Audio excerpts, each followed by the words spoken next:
The first day of the General Assembly is full of pride as lawmakers old and new raise their right hands to be sworn into office.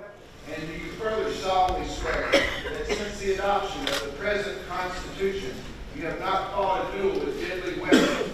Yes, you heard correctly. Half of that oath is about promises that the elected officials haven't fought a duel with deadly weapons. An outdated idea now, but necessary language in the early years of statehood.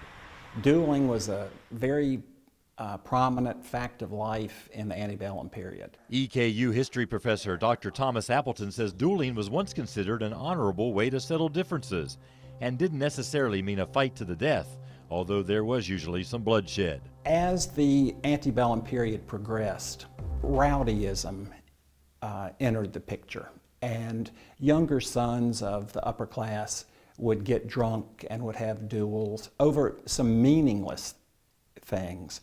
A card game, for example. So in 1799, lawmakers made it illegal, with violators facing a $500 fine and disqualification from serving public office. People bypassed the law by taking their duels across state lines. So the prohibition was added to the state constitution in 1850. You can see he's got a dueling pistol here in his pocket. And there's one of Lexington's most prominent citizens fought 2 duels. And now, thanks to a donation from one of his descendants, Henry Clay's dueling pistols are part of the permanent collection at his Ashland estate. It's fascinating to think about what all has happened with those guns over the course of now 200 and some years since Henry Clay acquired them, and the 225 or so since they were made. Clay's first duel took place in Indiana and the other in Virginia when he was the U.S. Secretary of State.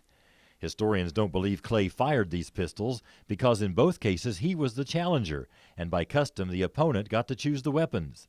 But they were likely used later by his son in the Mexican War. So I think it has real impact when we tell that story on the tour. It's that dueling history that led to the nation's strangest oath of office. I think it really points to the fact that we need to revise our Constitution. I, being a citizen of this state, have not fought a duel with deadly weapons.